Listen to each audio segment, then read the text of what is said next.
Take care and hope to see you soon. Send. Oh, sorry. Hello there. I didn't see you all there. I was just texting my friend. He's not been too well recently, so I thought I'd send him a message. And strangely enough, that is what today is all about. It's about having good friends, a friend that you can really trust. And if you do remember last week, and I know that was a long time ago, but you remember how God was giving people a fresh start.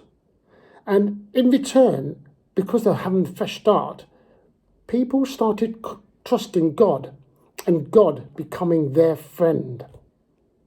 And today's story is about a man called Abraham, who in fact really trusted God.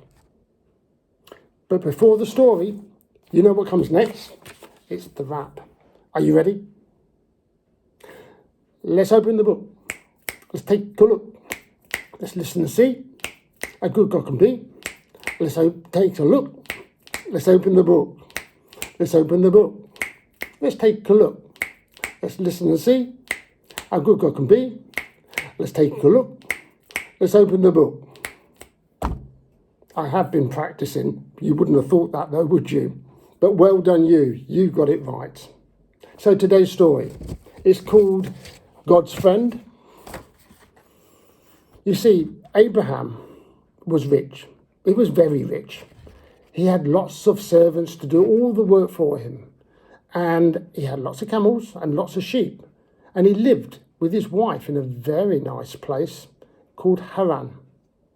Now, out of the blue, one day, God spoke to Abraham. And he said, I want you to leave Haran because I have a better place for you to live. Well, Abraham might have said something like, whoa, where is this place first? Or how far is this place? He may have even said something like, thank you very much, but no, I'm quite happy where we are, and that's, that's the end of it. But he didn't. He didn't say any of that. In fact, he didn't say anything at all. He just gathered up his wife and his servants and his camels and his sheep, and he just went to where God had led him. Why? And it's because Abraham trusted God. And as simple as that, he trusted God's message. Now, Canaan was the name of the place where God had led Abraham. The land of flowing with milk and honey. And that's what people called it.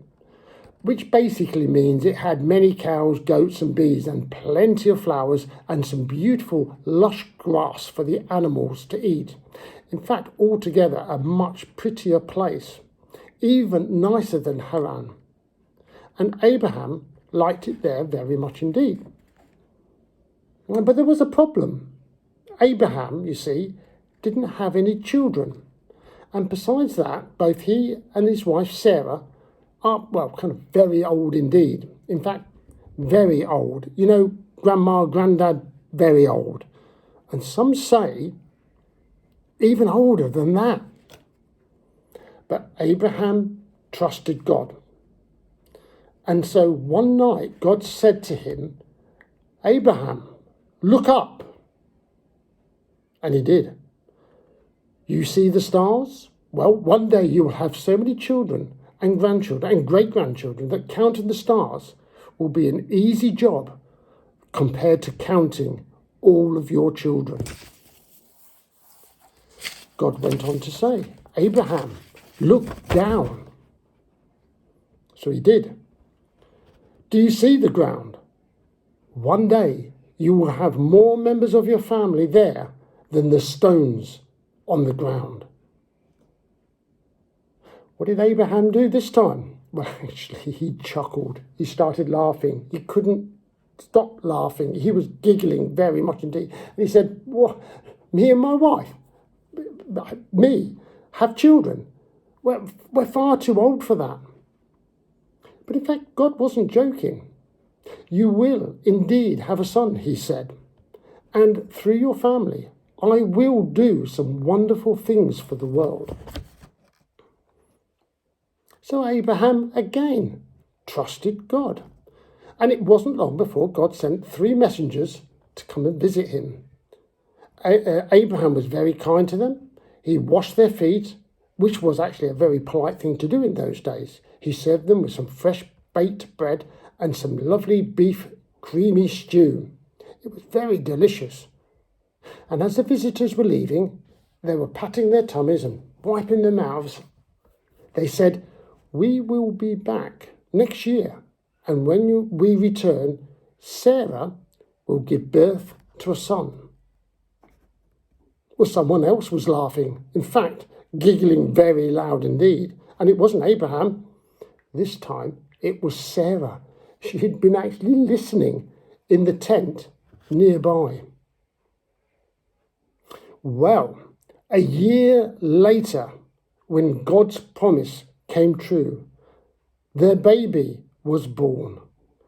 There was so much laughter again, so much laughter, in fact, that laughter is what they decided to call their son, for that is what the name Isaac means, laughter. And there you go, a lovely story about Abraham trusting God, not only moving him from town to town, but also trusted God in giving him and Sarah, his wife, a family, grandchildren, great-grandchildren. And that's all because he trusted God. I wonder, we're coming to the end of our story and our time together. And what I'd like you to do, in a moment, close your eyes. And I want you to think about a good friend that you can trust. And just think about the times you've had and maybe some of the things, the stories and conversations you've swapped. A really good friend. And during that time, I'm going to say a closing prayer. So please, now close your eyes and think about your friend. Dear God, thank you for friends we can laugh with and friends we can trust. Thank you that Abraham trusted you and was called a friend of God. Help us to understand what that means, to trust you and be friend of God too. Amen. Well, thank you very much. I'd like to see you soon, I hope, and you take care, and we'll see you on the next story. Bye-bye now.